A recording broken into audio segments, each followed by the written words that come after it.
There's the H blocks. Ah, to Should we do Bert and Ernie voices? Hello. Yeah. Well, we almost need your your intro role to come in before you join like that. That'd take away though. Those H blocks are the next level. So you believe that the H blocks are carved, not geopolymer? Is that correct? I'm not sure on these, but what type of stone is that? Is it andesite or basalt?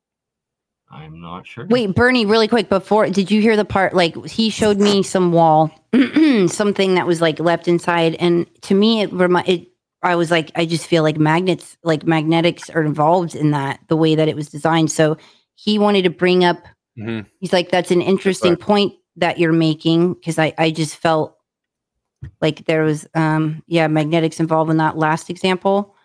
Travis? And this too. Yeah. Oh, you want me to show the wall? Okay. Yeah. So that's back. These are in Bolivia. We'll go back to Coricancha. And the way how tight it was too. Yeah, here's a good picture of it. The cornerstones in the Coricancha. This you could look in the Valley Temple in front of, next to the Sphinx Temple, when it looks just like that, but a little bit bigger blocks, and they're granite. They're rose granite. And I believe you can clearly see a vein crossing through one of those blocks. So this definitely would be from carved, not geopolymer, to get the vein in, right? Yeah. See, that's but the other site, Travis, the one that I said that to, it looked like you said it was indoors, and it was like an aerial. This is the bottom version. It was Yeah, this is just a different. This is the outside of it, and you can see the megalithic construction that they built on top of. This is amazing. Isn't there actually like a stairs going down in that part at the top there, that balcony or something? And I don't know, underground compartment or something in there. I think I saw once. I wouldn't be surprised, because I wouldn't be surprised if there's underground chambers all over this area, and they just refuse to dig. They don't want to excavate anymore. Just that bothers me a lot. But what can you do? I believe there's plenty of stuff under the ground that we're not able to see, just in all these places, especially Giza. That could be a whole nother show, but. Saturday night Saturday night polymer. It's our new thing. I like it. Okay, sorry, Julia. You wanted this. Yes. Okay. I look at that and I get magnets, like magnetic. Look at that. It's like zoop. Well, that's you guys understand what I'm saying? Do you understand what I'm saying? You mean to shape them, or to hold them together? Yes, like to pull them together. And the way potentially, because there's somehow they had to cut each one of them to form perfectly with the one next to it. And as Bernie was saying, you could tell, when something has a crystalline, stripe through it, that you could see that's a natural discoloration of the stone. And there's a cut that's clearly, not reformed. It's a good example, the boxes in the Serapeum. Big, giant crystals across the sides of those things that they're formed in the granite. It's all natural.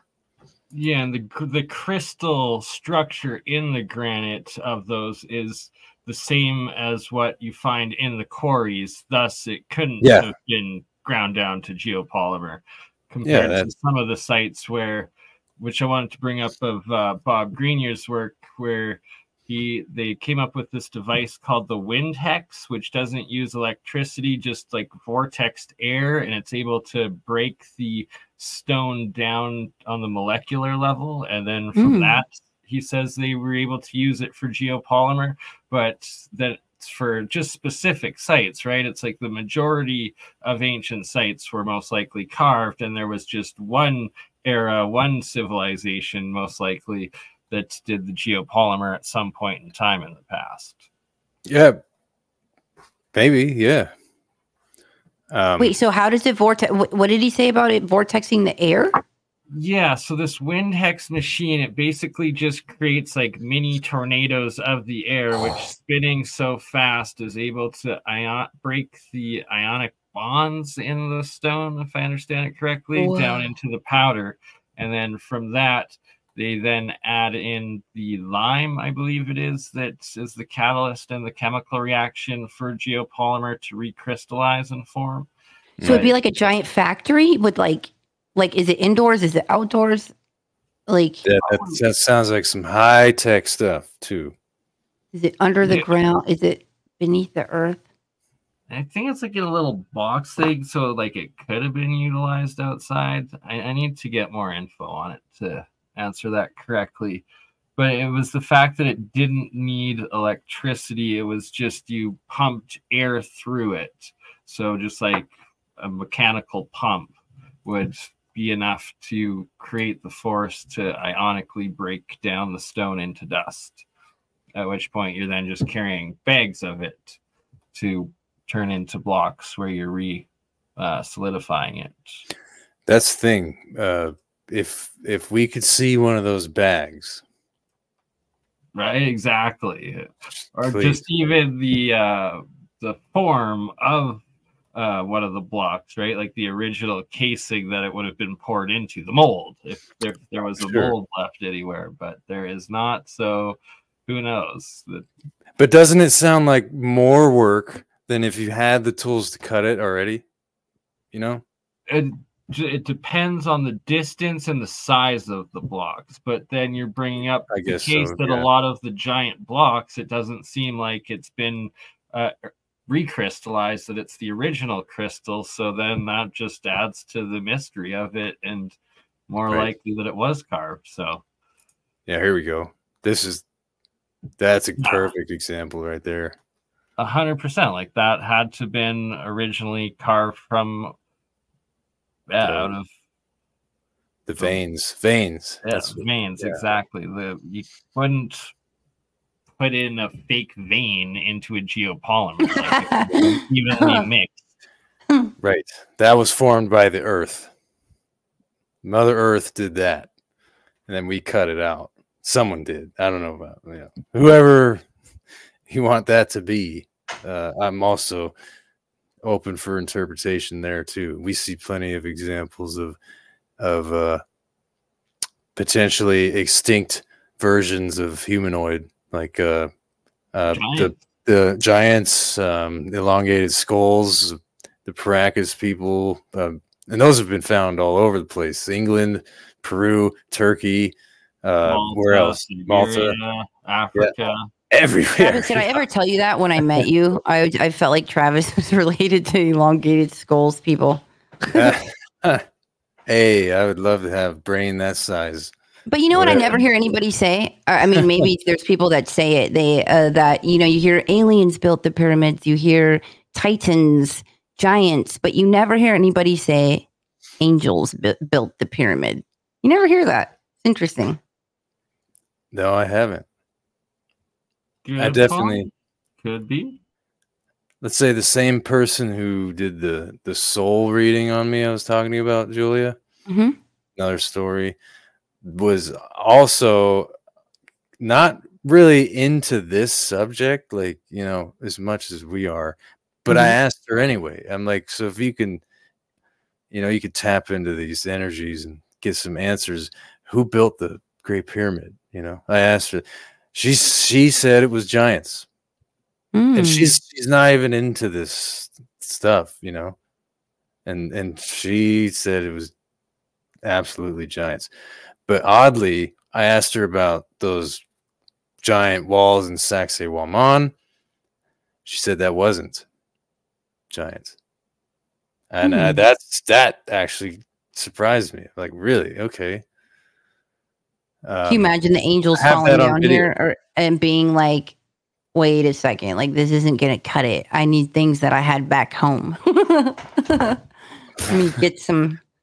me make it a little more comfortable here. Oh, I like the tools to cut all this stuff. What's interesting, I mean, if there was equipment of any sort, it's gone.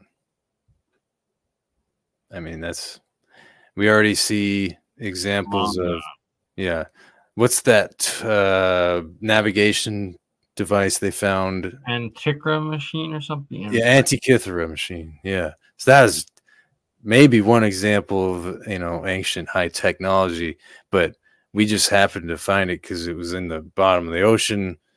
I don't know if it was exposed to it was almost gone. But anything like that that's buried in the dirt or something, it's just going to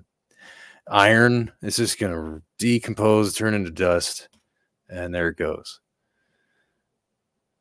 But if anything in salt water, like it just erodes and corrodes and gone. Yeah. I love that there's someone in here named Enki. Enki's here. And Enki says cool. Cool emoji. Great. Enki's one cool god. Now, was Enki, Enki and Enlil, was Enki the good one? One of them was the bad one, right? There's actually arguments about this because there's people that say like that it's opposite. Everyone says that Enlil is the bad one. The majority says that Enlil is the bad one and Enki was the ones that like created us and tinkered with us and wanted to defend us and had like a soft spot for us and wanted to protect us. Gotcha. And that, yeah.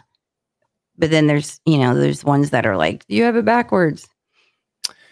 Well, yeah, and that argument is the god that was doing the killing and the destruction and all that was not the creator god, right? God, like not God the creator, but one of those. But one would argue, Travis, they would say, well, that also came from the creator. So if the ones that are doing the destruction also came from creator God, then it would be from God. Then we go down a philosophical rabbit hole for 3.5 hours. Yeah. 3.5 days, more like it. Yeah, you could go forever on that stuff. But that's all great conversation. But I definitely believe and support the giant hypothesis, especially with the Younger Dryas event, and that it's well recognized in modern science that there was the megafauna before the Younger Dryas catastrophe, and there was literally large sizes of every single animal, mammals included. So why weren't there also giant humans?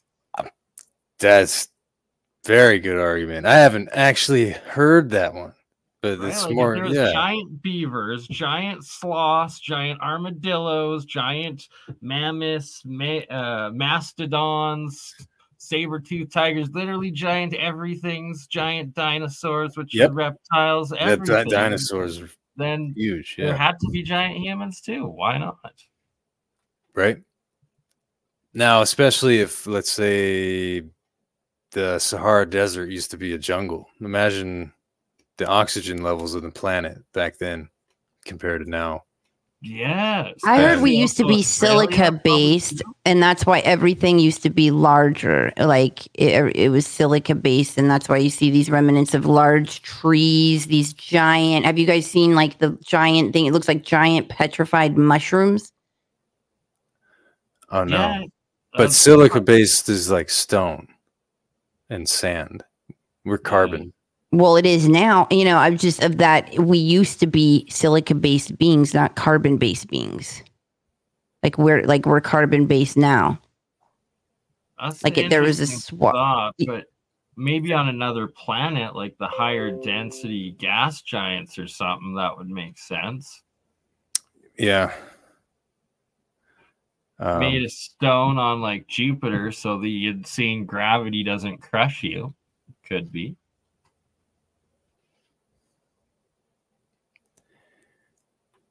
But who really knows? Like something wiped this out.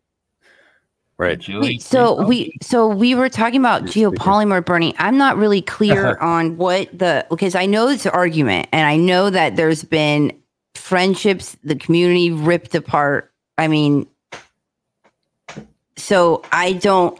So maybe you can help me understand of like the geopolymer of like the dynamics of the argument and the beliefs. Well, it's like some people think it's all geopolymer. Some people, yeah, just go with whatever the evidence is. And then there's those that think that I guess that it's all like biogeology, like the Titans and leftover giants and stuff, I guess. Yeah, that's what I mean. I kind of mentioned it to Travis, but I was like, oh, I can't bring up like mud fossil university stuff. Like, I felt like it would, like, it's so far in the other direction where his mind is at that it fits into the 5 eras theory of like that there was first like the master god builder race or whatever that were like Titans, and then after the Titans there was like the Lumerians, and then the giants and the Atlanteans, and then like Hyperboreans. Yeah, like it seems like there was smaller. It seems like there was multiple eras too. Yeah, like you're saying. Like, what about the Yanagi ruins off the coast of Japan? Like, Yanaguni. Yeah, Yanaguni. Sorry, how do you explain that stuff? And that's just one place. I bet if they did any sort of coastal archaeology along all these places that have not too deep, of water within 400 feet. Yeah, let's say within like a 5-mile coastline, radius or whatever. They haven't looked for that. They only look for shipwrecks and treasure and stuff like that. But no one's out looking for ancient ruins. We just happened to find the ones that we do know about off Alexandria, I believe, in Egypt, and then the Bimini Road. Yeah. Where's that one? Is that in the Caribbean? Off of Bahamas, maybe, or and Graham Hancock's dove there, and I mean, that's pretty compelling stuff to me. Oh yeah, and it's like 85% of the human population lives on the coast right now. So yeah, exactly. Giant tsunami and the oceans were to raise, pretty much the same thing, right? I'm on the coast. Julia's on the coast. I don't know about you, Bernie. I'll be a survivor. Yeah. Oceans of Canada. Ocean's 5 minutes away. Yeah. So I guess the good news of if you all die in a massive catastrophe is I'll have beachfront property, but that's not really good news because you'll all yeah, that would be that's like the guy that, what's his name? He goes on tangents about like how climate is nonsense, like the warming of the climate is nonsense, and that all these billionaires and all these people with money wouldn't be like having all these properties along the ocean, along coastlines. Have you guys know who I'm talking about? No, I don't think so. I've seen some of the videos, but I don't know the name. Yeah, he goes on rants. I personally believe that there's climate change, but it's not necessarily caused by us. And it seems like the sun's also changing. It seems like the ice caps on the moon and Mars seem to have melted or disappeared or something, but it's like they're no longer talked about or seen, or You know, so what's happening? I haven't heard of that. They're gone now? I don't know, but like there's no talks of it. There's no pictures of them recently, and it's like I remember as a kid, there was always the ice caps of Mars, the ice caps of the moon, and yes, they yeah, don't you're even right. acknowledge it, and it's like, oh, we Ice might cap find of Mars. water, but it's like, okay, we already established that there's freaking ice caps there. Like, of course, there's water. Yeah, you're right. The Mars ice cap. What the hell? Why didn't we land there? Right? Yeah. Huh. Exactly. So is it gone? What the hell is going on? It's a good question. It's being covered up, whatever. Definitely. There isn't as much ice coverage as there was pre-Younger Dryas, right? Wasn't there like a 1,000-foot wall of ice where, like in Canada?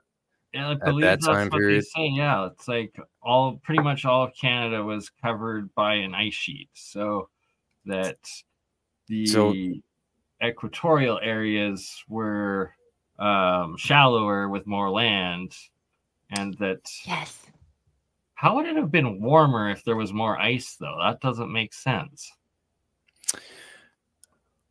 Yeah, it's interesting.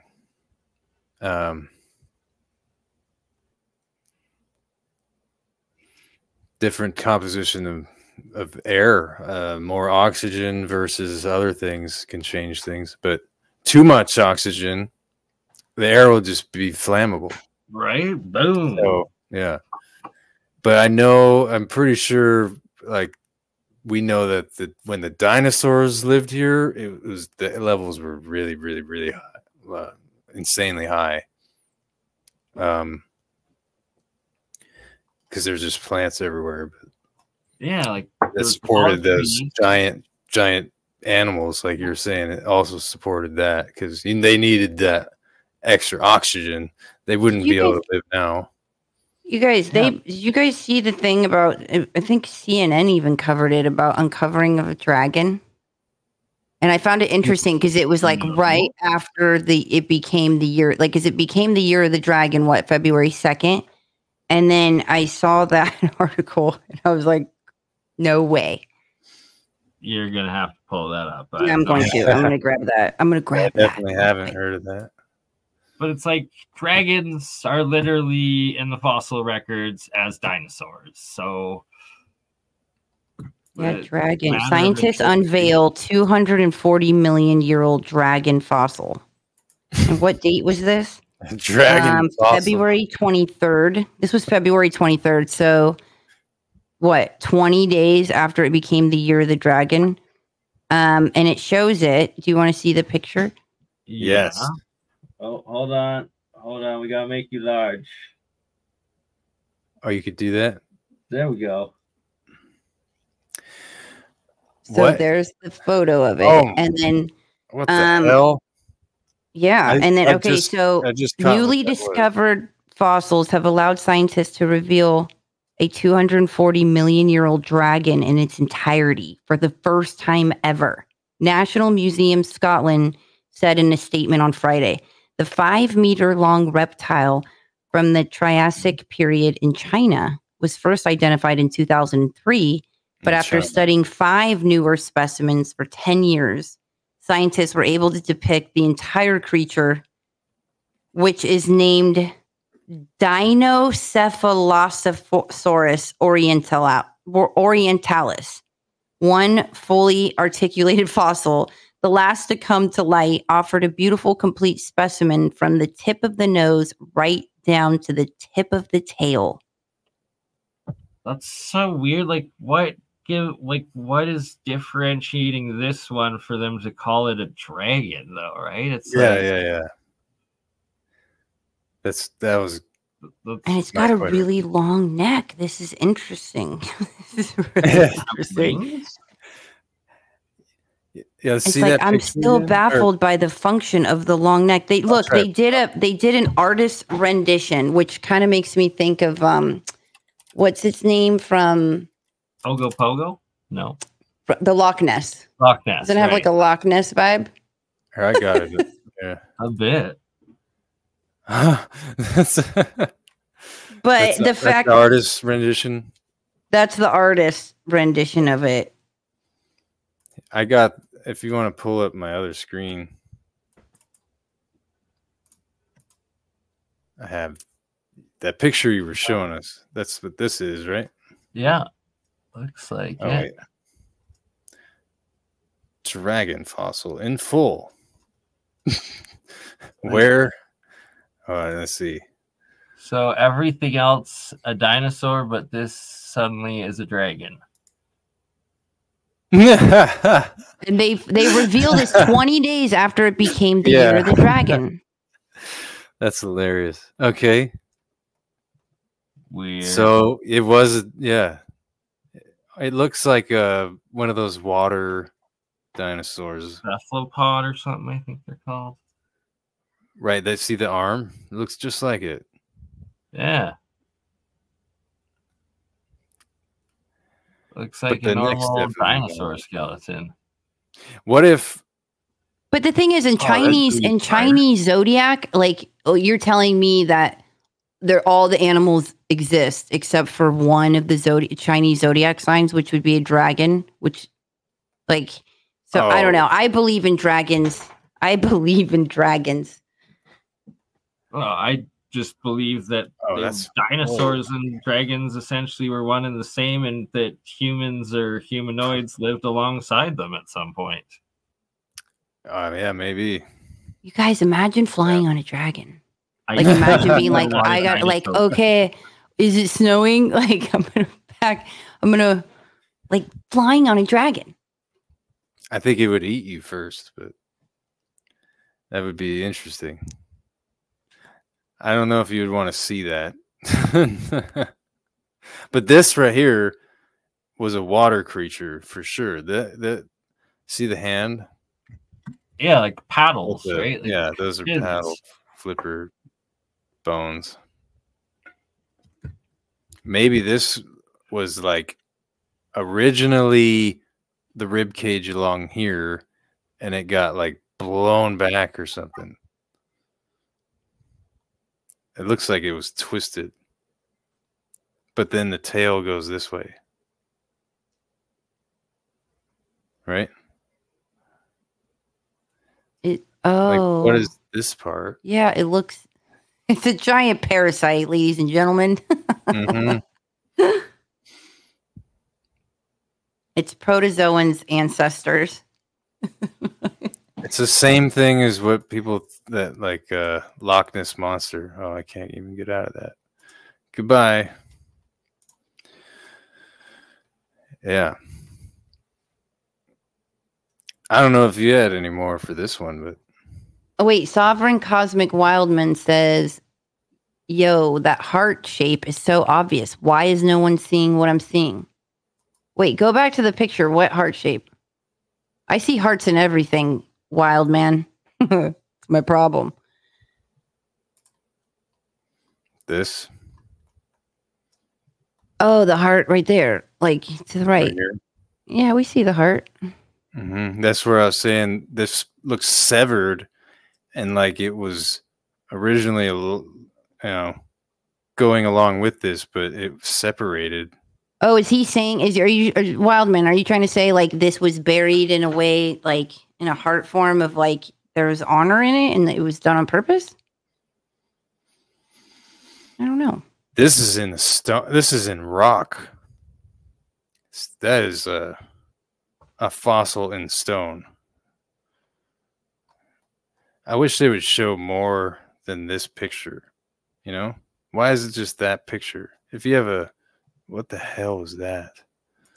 That's a weird website. Sorry. Anyway, if you have something like that, you're calling it a dragon, when you want some more photos? We need to be dragons with our hearts. We need to be in spitfire and like speak our hearts, and be passionate about what's inside our heart. That's the message I'm going to take away from it, wild man. Good. Just do it. All right, wild man. There you go.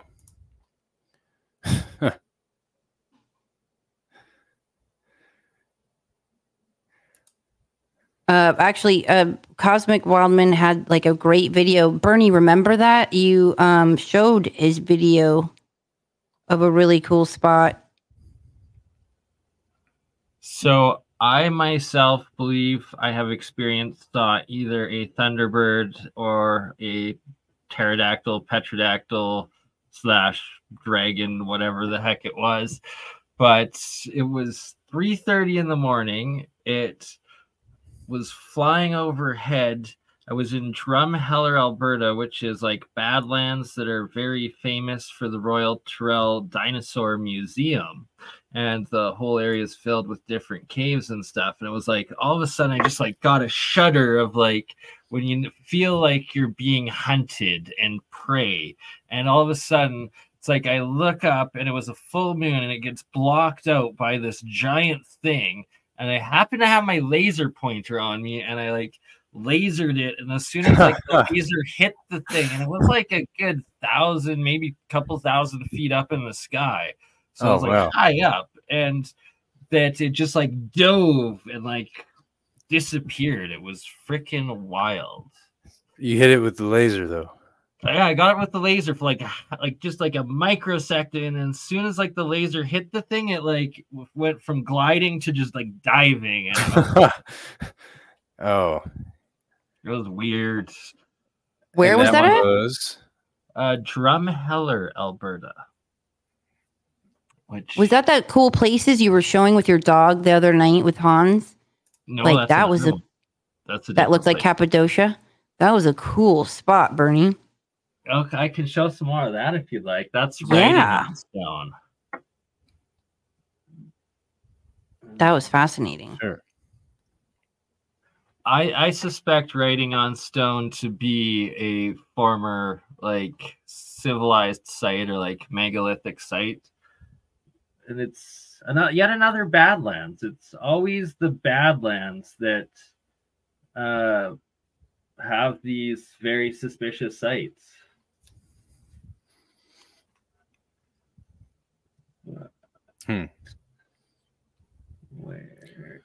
So are those Ben's bases? Yeah, sorry. These are not Ben's, but Ben was the he's the organizer of this whole thing. So it was a investor. There's a movement. Yeah, because these are not cheap. Like this guy spent almost, I think, over $1 million for those. Just those on the table right there. No, there's a few more. Oh, those are unbelievably amazing artifacts. Hey, like how the heck did they make them? Right. So those are all Ben's right there. So there's Ben, and then yeah, he's the organizer though. Yeah, he's he bridged it. Okay. Right. So they're all owned by an investor who lives in Florida. He's a very wealthy guy. He purchased them in antiquities auctions and antiquities legitimate purchase sources, right?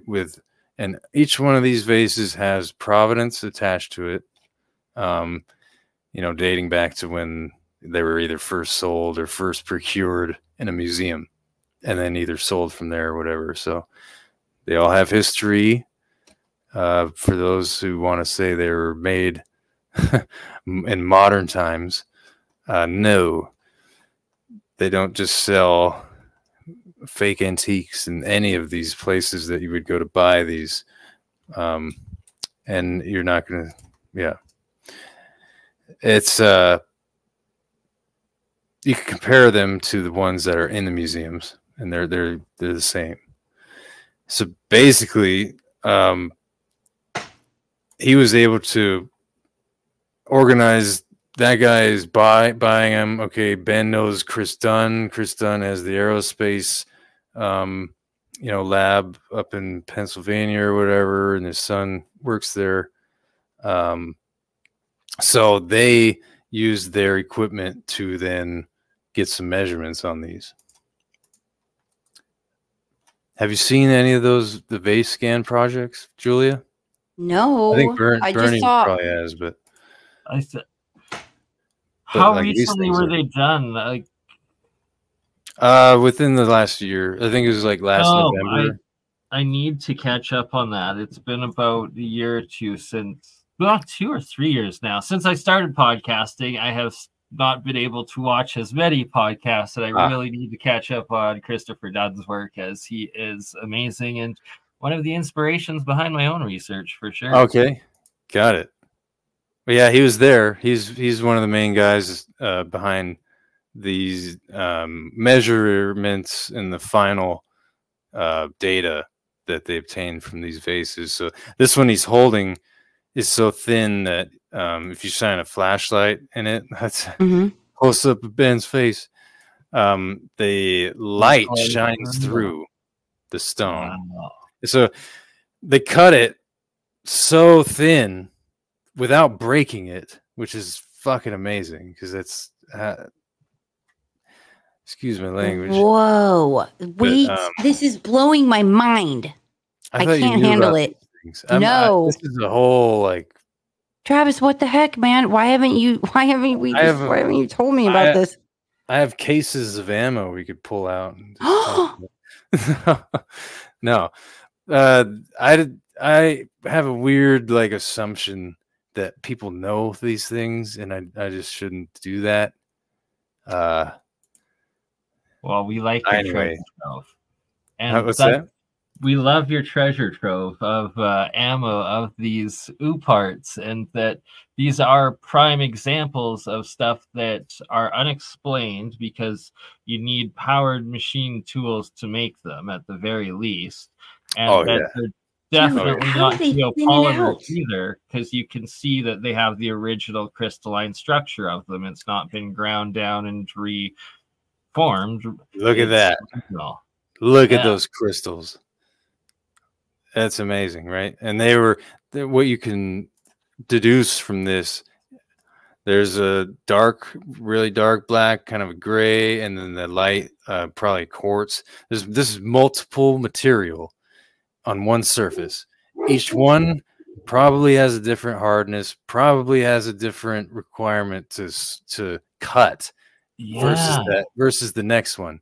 So what they were able to achieve was the same precision cut across all the different material to where it's just perfect without breaking it. Because that's the hardest part, especially so delicate. Okay, catch me up.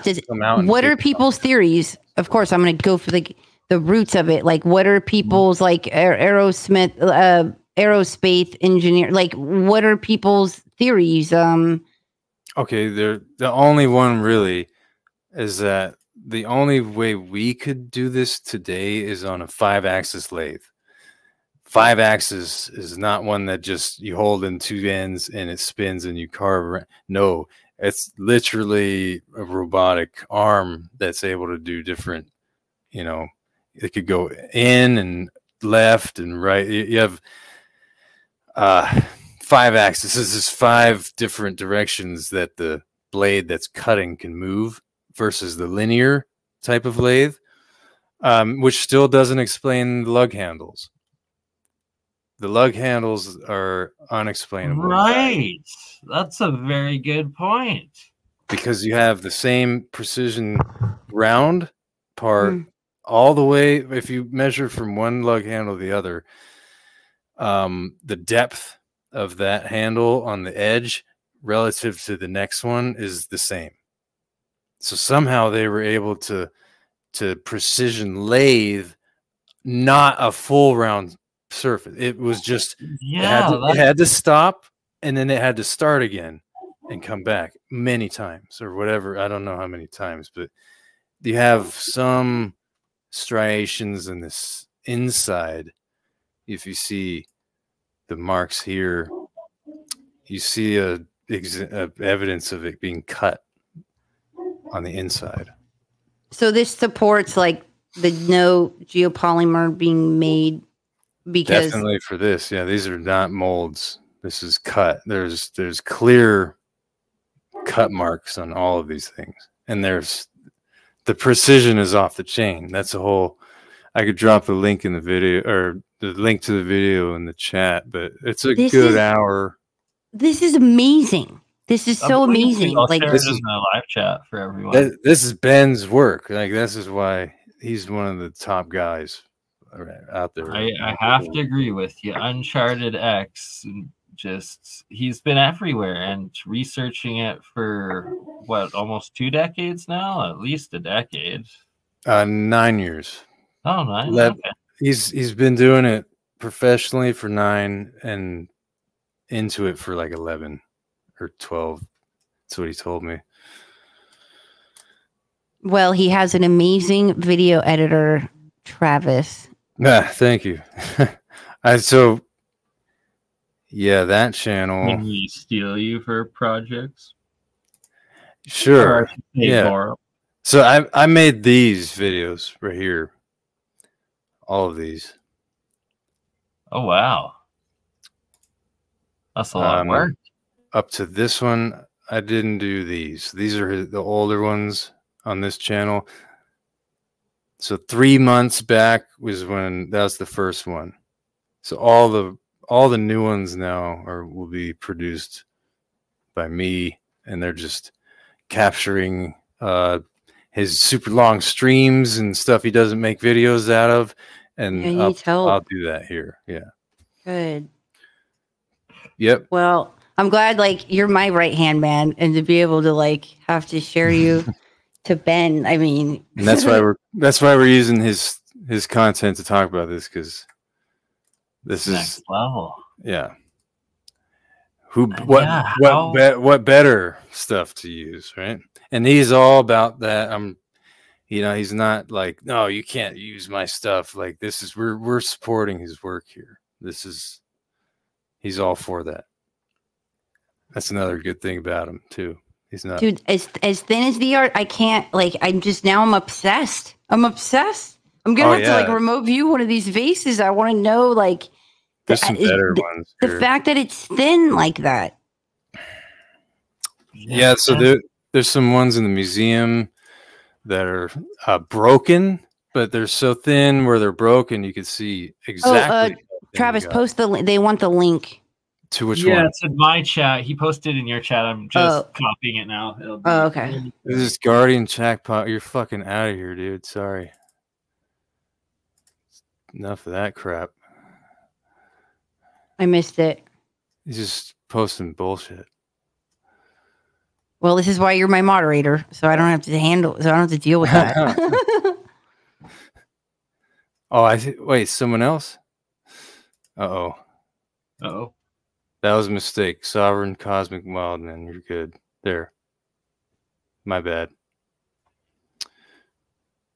The worst I find when I'm a moderator on channels, and even my own channel, is like if you put your phone in your pocket for like 30 seconds and then pull it back out, it's like you just deleted 4. Oh, really? And there's no way to undo it, or can you? You can, but it's like you have to catch it right away or you never see it. And oh man, I've done it several times. I always feel so bad, but so far I believe I've caught it and undone it each time. That happened to me on Dennis's channel. I did that. Like Dennis is a real fascinating guy. Yeah, so Dennis is another one of Ben's admins on the Discord, and he does. He's got a great. Then you guys are what a great team to have around them. And I just see so many people show him like it's like he commands respect. Like the way they admire him and respect. Like there's a lot of respect there. Yeah, that's true. I honor that. That's rare. He's the man. Someone's got to be the man. Graham Hancock, he's the man, I believe. Like some people don't think so. Graham's a good man. I like Graham. Look at this thing. Right? Like how? Look at those crystals. The nubs. Like the nubs make it impossible to have been lathed because you would have had a full band. How would they have gone? You can't do this part right here. Right? Like, how could you? What if the technology was like taking this and heating it in a certain way and like printing it like a 3D printer? How could you manipulate it to 3D print that? Let's just look at that crystal. You couldn't. No. That's Earth. Yeah, making... like You'd have to heat it really hot. 100% shows that it would have to be like a natural stone that was quarried because of all of the inconsistencies and the other materials mixed in, the conglomerate. Yeah, Conglomerate exactly. material. And this one just so happens to have giant chunks of that, like really smooth quartz. So Crystal. light cutting this, it'd have to be like laser. Yeah. This is rose granite.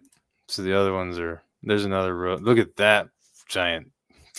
Granite is hard. And yeah, Nolan 412 says you could lathe and go back in with a grinder, of course, but like that's just so much work.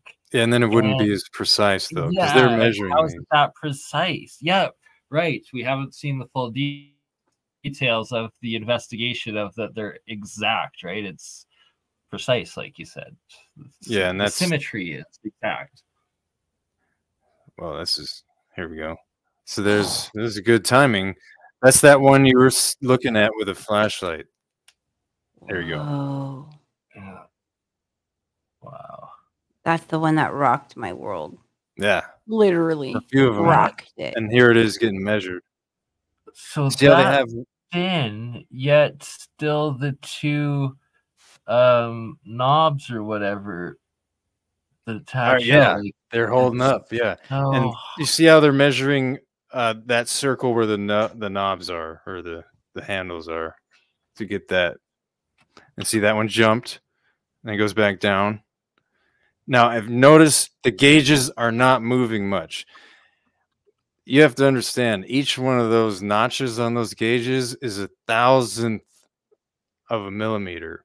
There's just, or sorry, it's 1,000 mil. So, damn it, how do you? I'll think of how to explain that one more clearly. And the drill, but all it would take is a human hair to move one of those notches on that needle. Oof. Wow, eh? 3,000. Precise. So it's precise to 3,000ths of an inch all around. And this is the kind of data we want to see. You know, this answers some questions.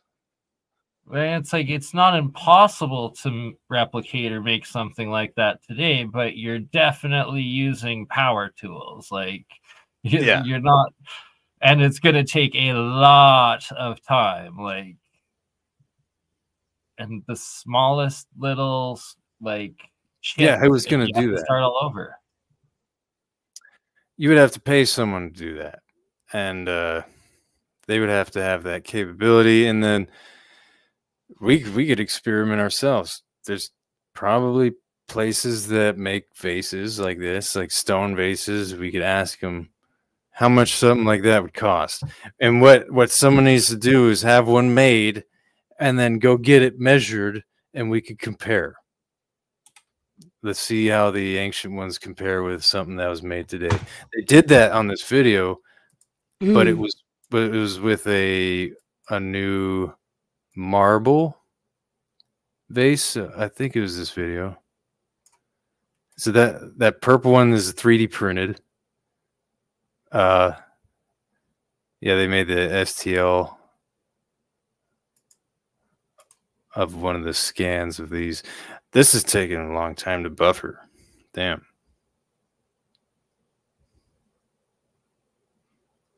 Where's the marble?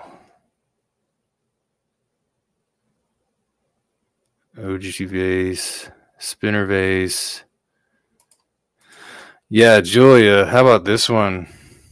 Hopefully this thing maybe drop the quality from 1080p. 720.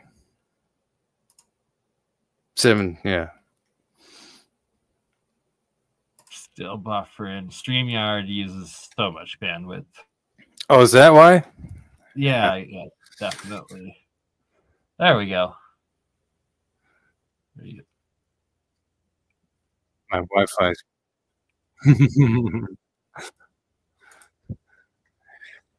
All right, wait. This is not where I wanted to stop. Spinner base.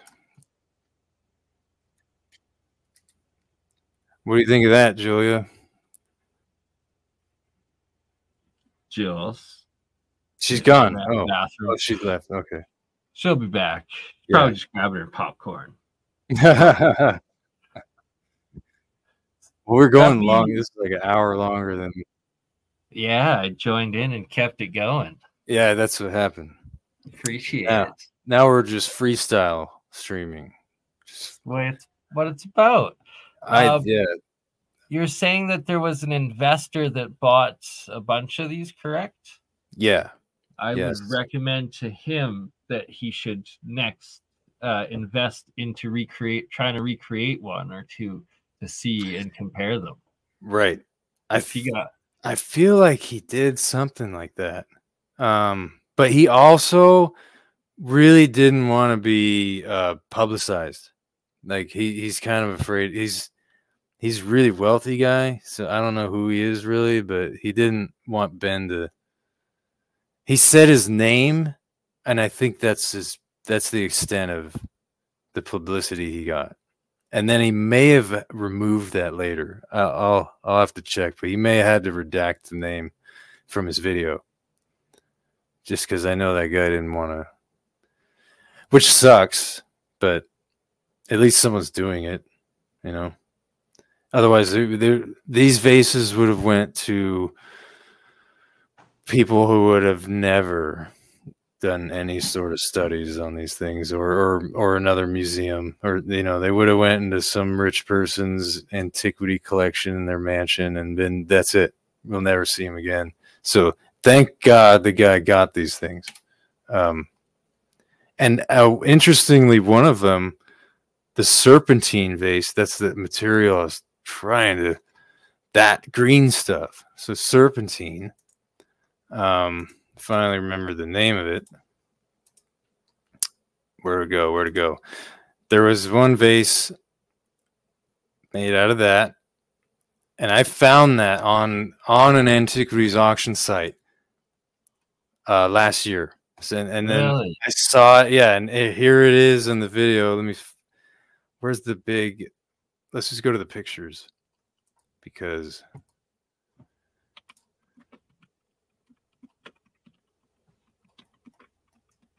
this one right here, it's like an upside down cistern or something. Like, you definitely what? Yeah, so it is hollowed out, and this is the top down here. It's so strange. So it would never stand up. You would have to either have like a stand, which they make those.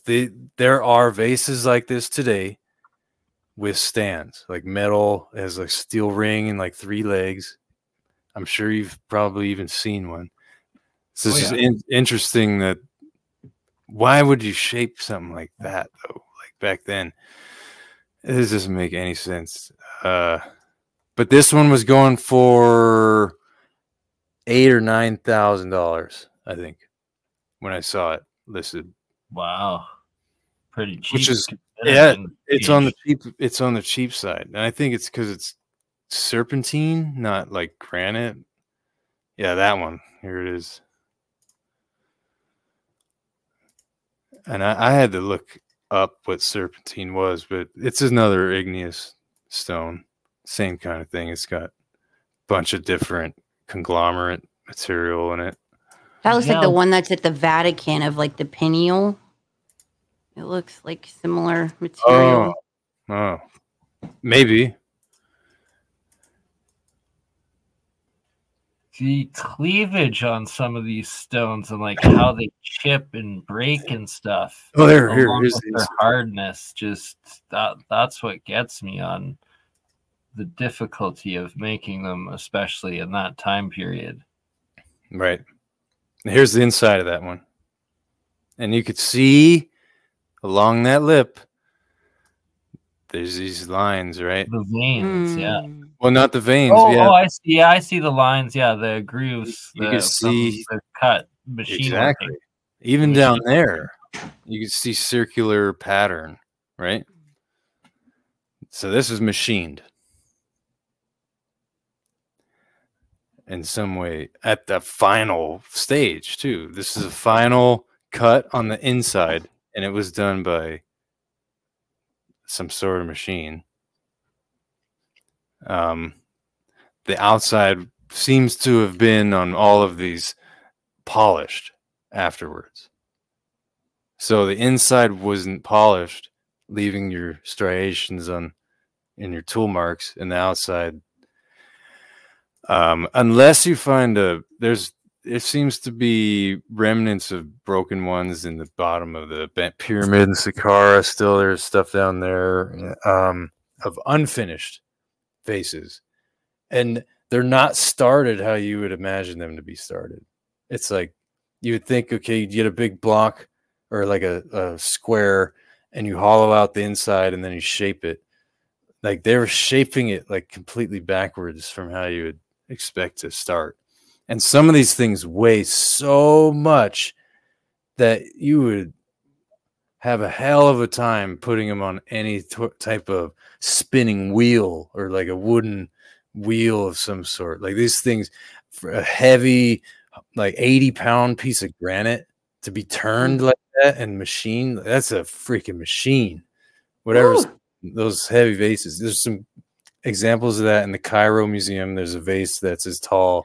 Wait, Travis, when you say backwards, what indicates that it was being made backwards? Like, just like the way they start shaping it is not how you would do something today. It's just so they do like the top of that first before it's hollowed out.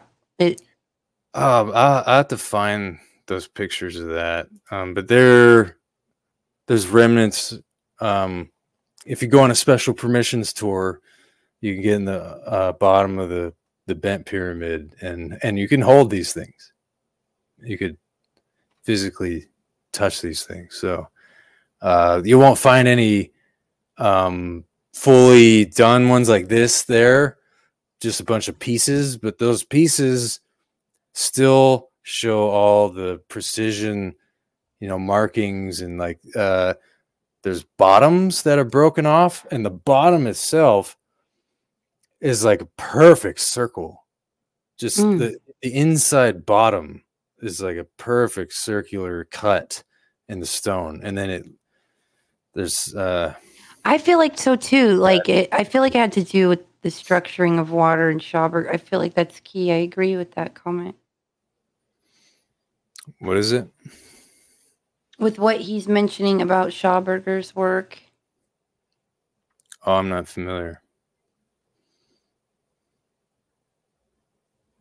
So, Joel Dahl. Yeah.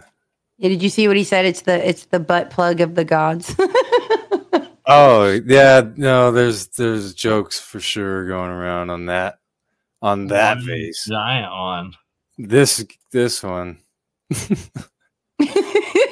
Oh, you mean that one? What about that? This is okay. It's literally a transparent piece of crystal that they made into a little vase. Oh, just for the hell of it. Look at there's the mouth, and it's hollowed out down to. It's like a necklace vase. That's so badass. And did they have the lug handles there? Is that what that is? They're like, this holds gypsy tears right here. It holds tears. Literally. Yeah.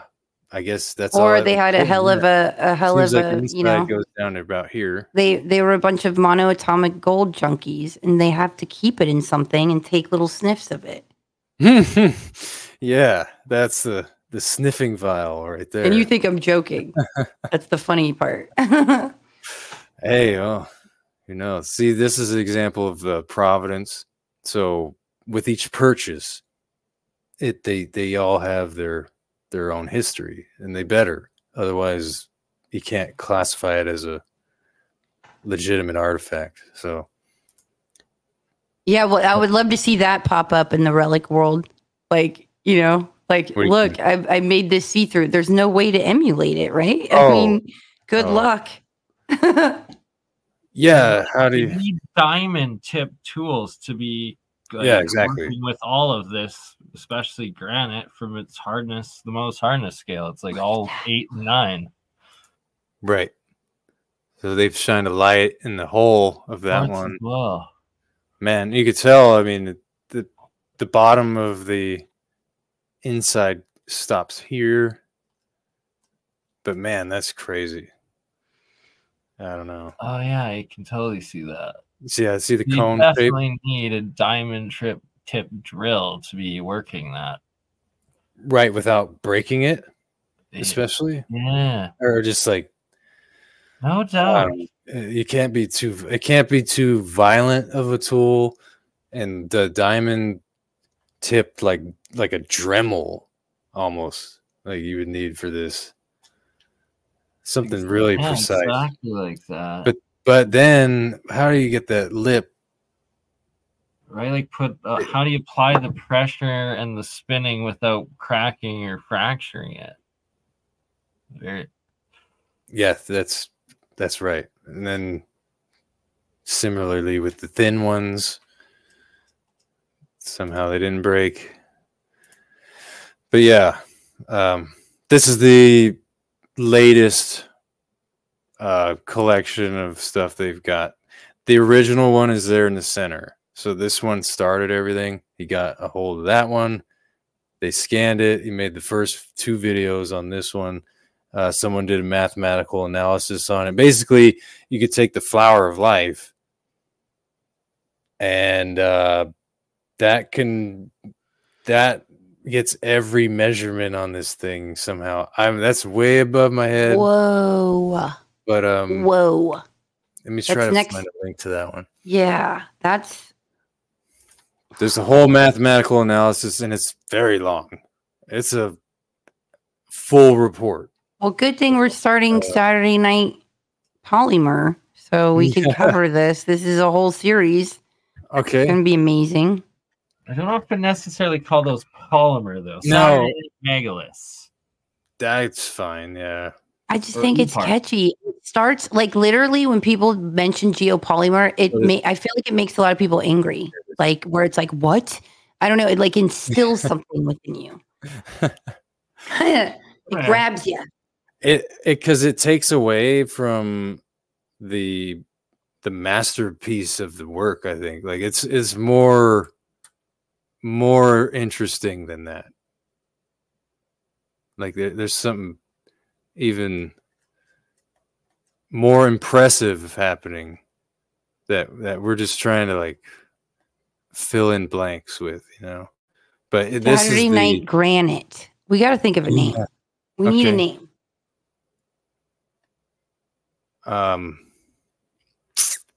Yeah, I'll drop this link, and here's the full. You want to get serious? I mean, here you go. Wow. This is, college level shit. Christopher Dunn excellence right there. This should be taught. This should be taught, you guys, in schools. Right. This is an independent guy right here. Unsigned.io is the site, and he took the data they collected, and just by having that data was able to do all these measurements, basically. And as you see, started with the flower life, and then everything following is just geometry, or that sacred geometry from that. You can make the entire, not just this face, every single one. You can make them all. Sacred geometry Saturday night? No, I don't. I don't know. And, I'm not really into, I can't talk much about that, is what I'm saying. You're an engineer. Yeah. You get it. I don't do math, really. I still pull out a calculator for the math. You know, I'm a mechanical, electrical engineer. I fix machines that don't work. You know, I improve machines and make them work better, that kind of thing. So when I see these precision stone stuff like that, catches my attention very much.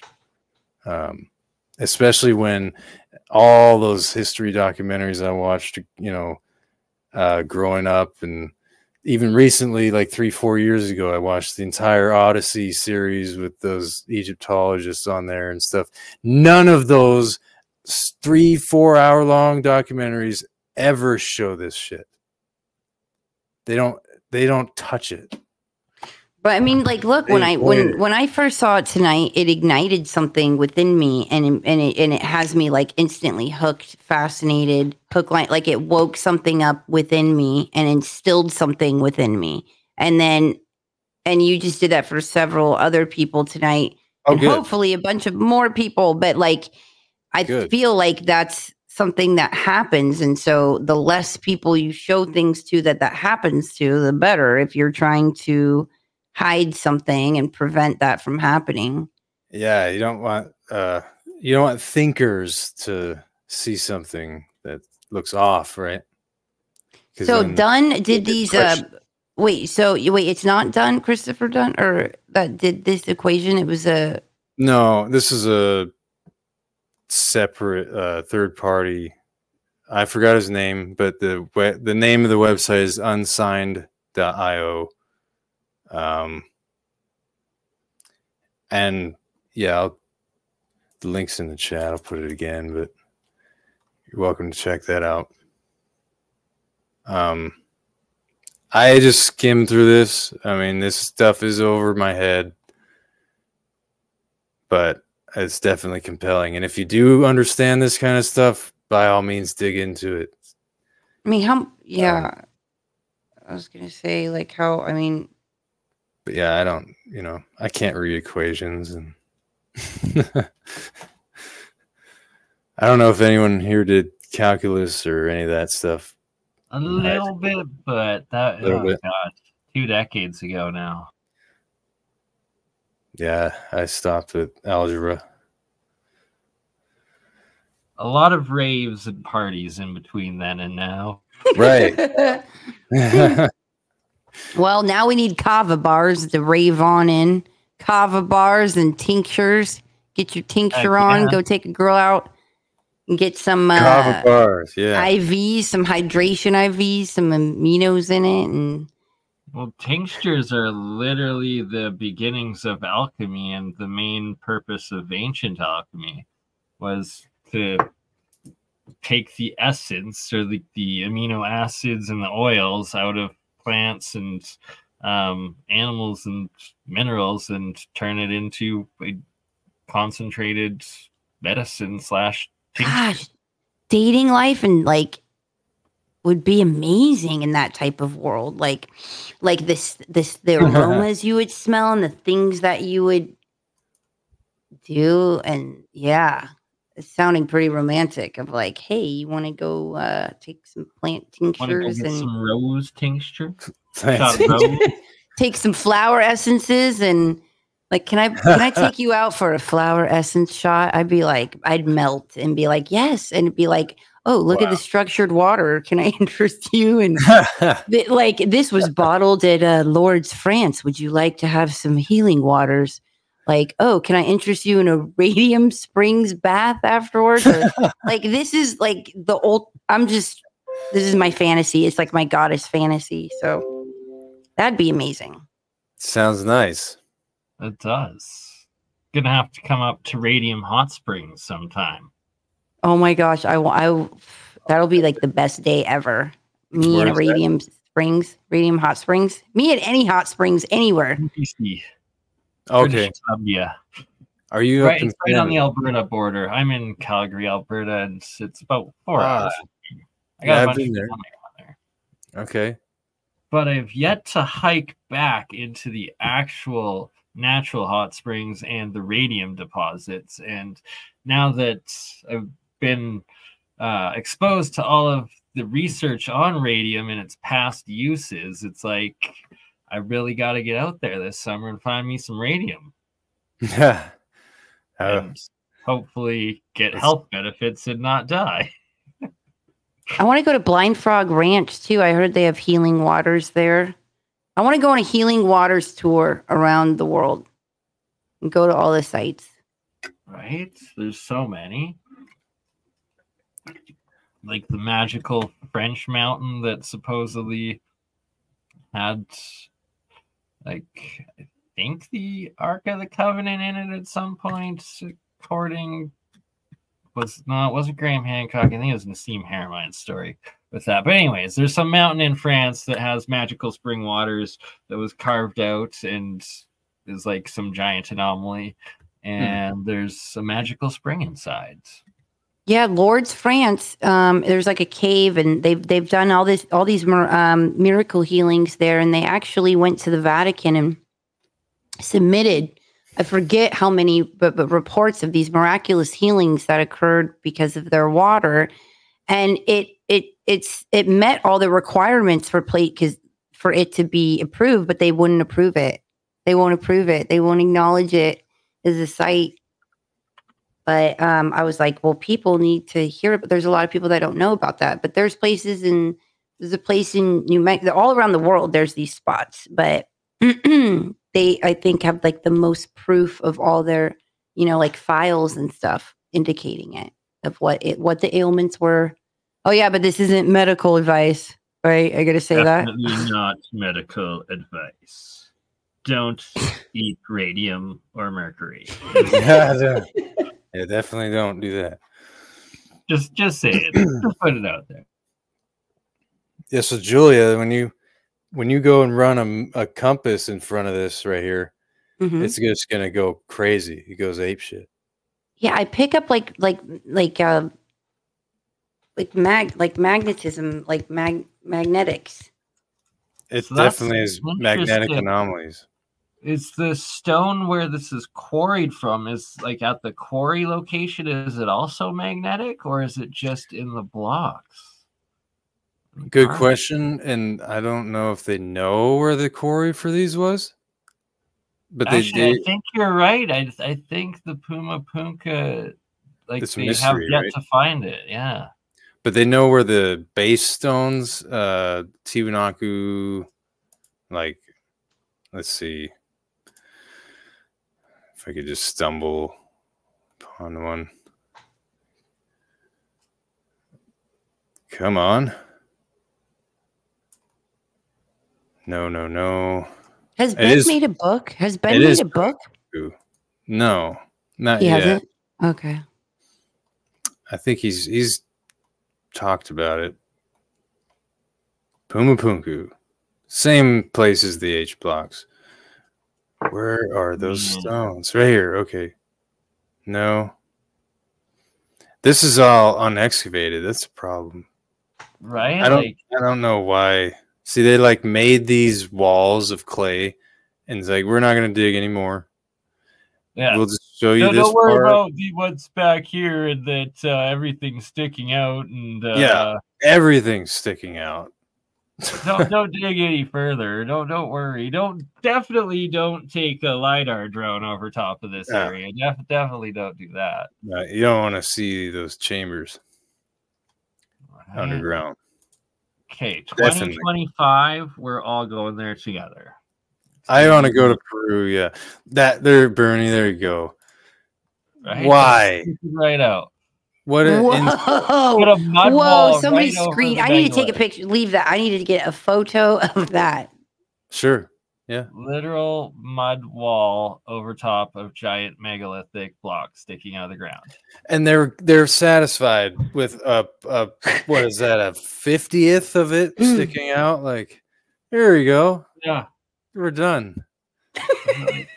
Here's 2% of it. Yeah. That's all there is. Good enough. Al Batwitch Wiggler. Is that how you say your name? I always say Twitch. A Batwitch Wiggler? I had to sound that out, yeah. Al Batwitch. I'll be a Twitch wiggler. I'll bet Twitch. I'll bet Twitch. Interesting. Yeah. So to Bernie supporting your statement. There you go. All right, so we're gonna have to go there in 2025, but we're gonna have to go there for like a few weeks. So we're gonna have to bring like tents and food and shovels and a drone and. Whoa, yeah, we could do that. I was planning on doing one of the tours. Right, like Ben's we gotta do Ben's tour with them, but then we also have to stay behind and like dig something out and find some like secret. When is Ben going there next year? You not unconfirmed yet. This is right now. He's done traveling, so he'll just. Well, it will happen. It will happen for sure, though. Probably the end of this year, or And if not with Ben, then definitely Brian Forrester. Oh yeah, I would love to go with him. But so these stones here, I found them. These giant base stones, which I don't know the weight. Like, have they even like excavated to the bottom of one of the base stones to even like figure out their size? Like, not even. They're nope. I'll be right back. It's just ridiculous how little they've done and how much they're leaving covered up intentionally and covering up even more of it. Yeah, and I guess another issue is that this is in Bolivia, so they're even worse than Peru when it comes to that stuff. There's just it will probably never happen. I mean, and Bolivia is just that corrupt or totalitarian or whatever the heck. Yeah, something like that. One of those. But these blocks, I think, were brought from 70 miles away. They know where these came from. And this far. What? So they know the quarry of the base blocks, even though they don't know the actual size of the base blocks. Yeah, just because this type of stone, they could trace it back to that quarry. But this stone, I think, I don't know if they did find where that came from. Fascinating. Which means they were transported, and it was probably pretty far, right? And this is 13,000 feet elevation. So oxygen ain't easy there. Not much oxygen up there, right? Just mind-blowing sight.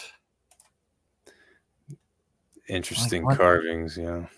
Right, like what's the purpose of that? Why go through such insane like intricacy and work that it would require into making something like that? At that time period. Like, why would you expend that much energy and resources into just carving the stone? It doesn't make sense unless it had an actual purpose. Right. Or if there was so much more like they were way far advanced, like compared to what we like just overabundance of energy and tools, electricity, whatever you need, resources. It's the abundance of excess resources. And they're like, let's make this, and can you give me drilled holes about 3 inches apart, evenly spaced all the way down, right? And a giant block of, I think that's andesite at these sites. And the fact that something like that, you'd have to have a power tool. Like, for that, these do go all the way through. I'm pretty sure, from what I've heard of people talking about this stone's pretty popular for people that go there. Oops.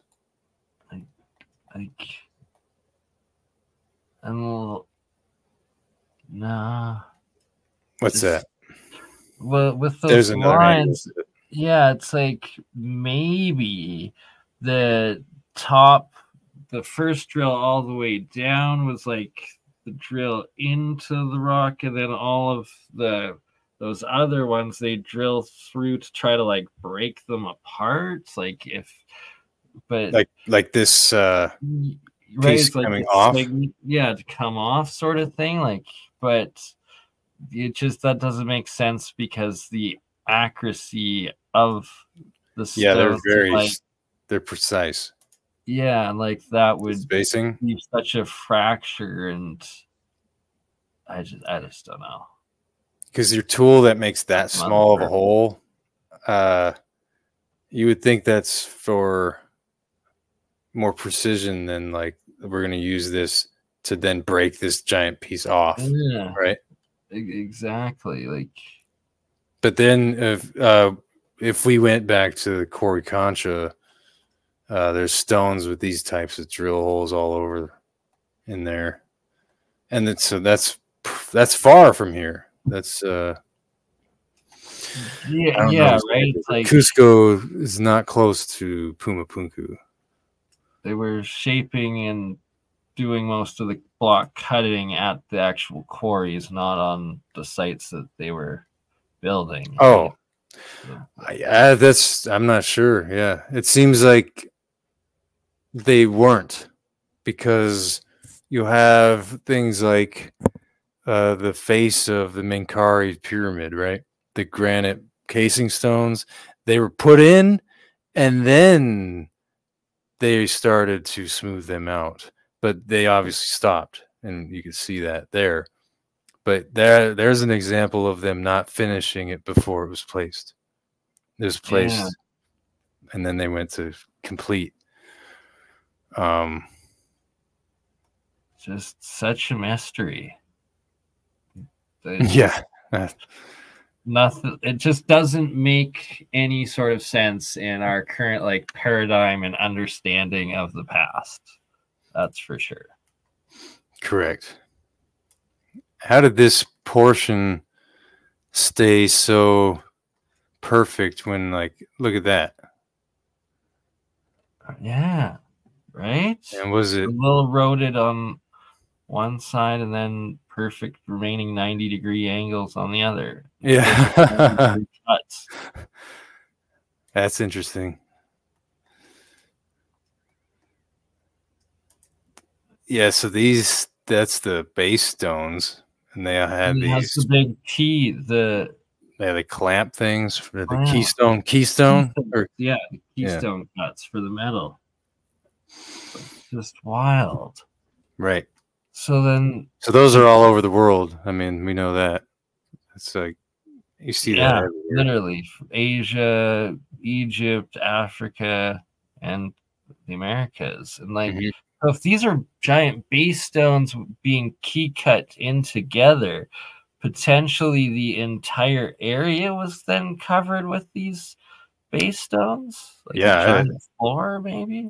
Right. It's interesting. It doesn't make sense as a floor. And then I think there's carvings, like, see this part?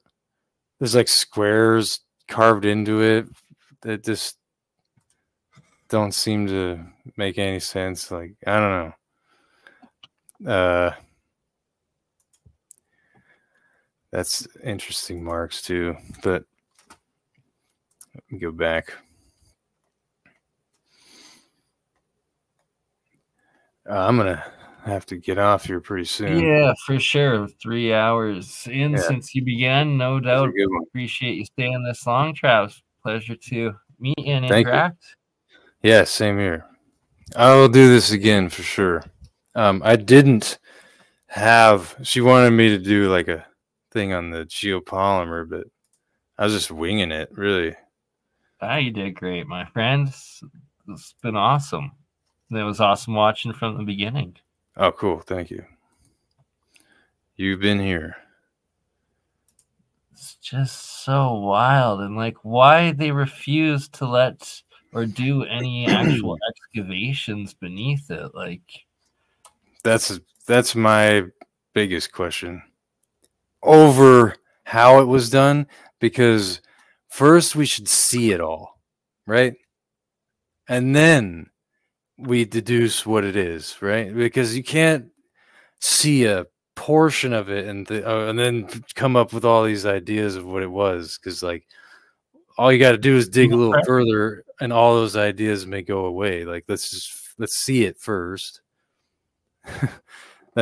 So I don't think any of those places in Giza, I was trying to mention this, all Egypt entirety, but how would we ever come up with a pyramid theory when most of it's gone?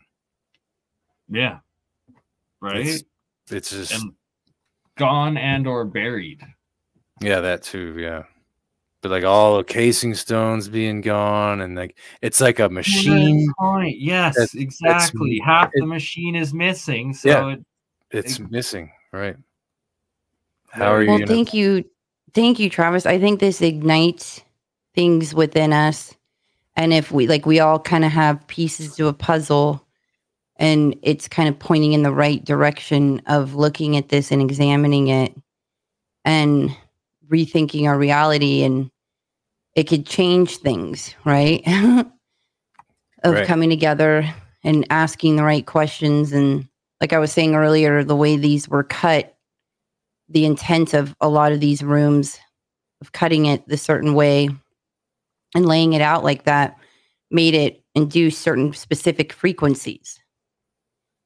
So in studying those frequencies, both acoustically as well as electromagnetically, you're bang on with that, Julia, with both. And what we really don't understand and don't apply into our investigations and understandings of these sites.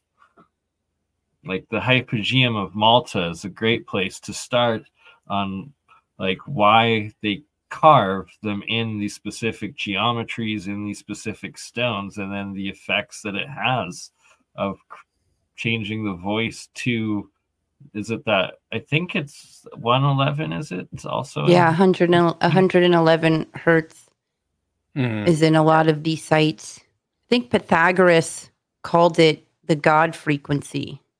You know, because there's people that are like, no, Julia, it's 528. 528 hertz is very conducive to us. It's the love frequency. Yeah, one of the solfeggios. Yeah, so never mind. But the studying of frequencies and how it harmonizes our bodies and insights of being able to connect and possibly have visions and, you know, astral travel and to do things that we're instilled to do and we have abilities to do. We've just forgotten how to do it and how to utilize it. Yeah. So we have a Paul Cook representative in the chat, apparently. Joel, you can go ahead and present us with the... I'd just like to say, Joel, I had Paul Cook on to interview him, and instead of giving us information, he decided getting a blowjob was a better idea. That's my interaction with Paul. Sounds right. Yes. Go ahead and demonstrate how you can... we're welcome to hear presentations. It's not like we're closed off to things. Just present us, educate us. Yep. And I bet you can't on that. Just saying. But do it. Let's hear it. Because geopolymer granite is impossible. It's not possible. Other stuff? Maybe. Yeah, like so the limestone stuff, there's definitely possibility of it, and the most likely there was one global civilization at one point that was doing it with some of the polygonal buildings, but definitely not all of them, and definitely not with the giant granite blocks and the dolerite and any of the crystal ones that are showing that it's still the original crystal in it, like, or anything with veins in it. Or these. So Why you have the ability to make something like this and cut stones to fit perfectly together. Guess what? You don't need geopolymer. You don't need it. And no one's going to that channel. All right, and it's like Ben's actually been out there, and these guys are actually doing real science and real investigation on these artifacts and trying to get to the bottom of it. Yeah, I'm just a representative there. So one day we'll go out myself and see these things. So the ancients built places to have a specific hertz, and many of them were structured to resonate at 111 hertz, or the holy frequency. Pythagoras created his musical scale starting with a note A that resonates at the frequency of 111 hertz. What's also interesting is, did you know that your cells create sound? Cells vibrate, and when those vibrations are amplified, they sound like squeals. Each individual cell is thought to vibrate uniquely. The study of the sounds of a cell is called sonictology. Sonos, sound, cytology, study of cell structure and function. And specific tones and frequency and knowing in which order to play them can harmonize your cells, causing your body to heal and thrive, but certain frequencies can. So I found that to be fascinating. I wrote that and posted and made like a meme about it. But a lot of the megalithic sites resonate at a sound frequency between 95 and 120 hertz. And yeah. 95 and 120. Yes. That's so low. Right. But like I always talk about when I taught me, like with learning remote viewing and stuff, I would get my myself into the theta brainwaves, which is, a lower frequency. And that's how I would receive a lot of information. On a lower frequency.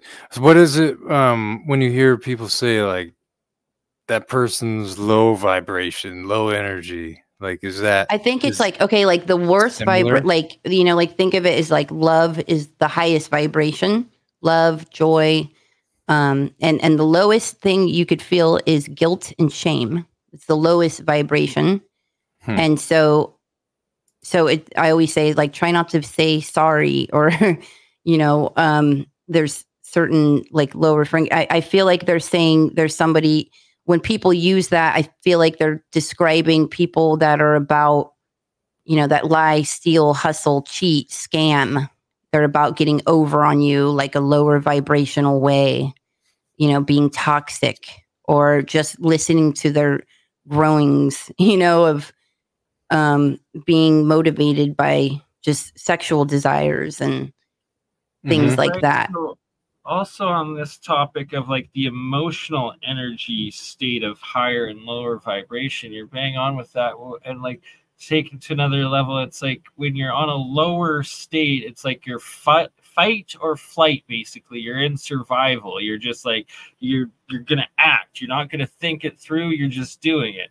Like if you're depressed, you're just going to like, you're sad, whatever. If you're in that lower state, you're just barely surviving. You're just doing whatever it takes. Where you're in this higher state, your higher consciousness, love, light, and thought, then you're in this like quantum, or like through time, where you're planning ahead, you're thinking of others, you're in multiple dimensions of thought and reality. You're not just acting on an impulse of survival. Right. Like, I feel like they're describing people that are negative, that like root against you and are hateful, or, want to block you and don't want you to feel joy, like that, like joy killers, fun killers, or, skeptics, critical, they just want to criticize, like, and just pick apart and rip apart. Yes. And so like a negative, so not, but when you root for someone, you compliment, you encourage, you support, you love them, you try to understand them, you teach, all of those things like are of a higher frequency, whereas like more negativity, like you're on a lower frequency of like somebody being what they deem toxic. Okay. That makes sense. So don't be low frequency. You're not low frequency, Travis. Oh, good. Well, look, I'll answer one question in the chat. Serapeum that's not a question. Another one of those clear cases of answer. Yeah, the Serapeum, we were talking about that earlier. It's evidence of how geopolymer was definitely not used. Anyway, you guys could check that one out. But yeah, just look at those boxes and the crystalline veins in them. And then here, have you back for a whole other episode on Let's do it. Let's do it. We got to think of a name. Saturday nights is perfect, and yeah, I got to come up with a name. All right. Ideas are welcome. Yeah, we'll do that. Awesome. Well, thank you so much, Travis. This has been amazing. You are the best. Thanks for having me. And I look forward to future shows together. Same here. Let's do it. All right. Have a good one. Thank you. Watch the sun come up, beautiful, till it all burns out. We're like falling stars, miracles, dancing on the ground. And we're right with you to feel it strike deep dive. We're right with you, yeah. And we're right with you to feel it strike deep dive. Suffering grows, yeah. Let's say that life is beautiful.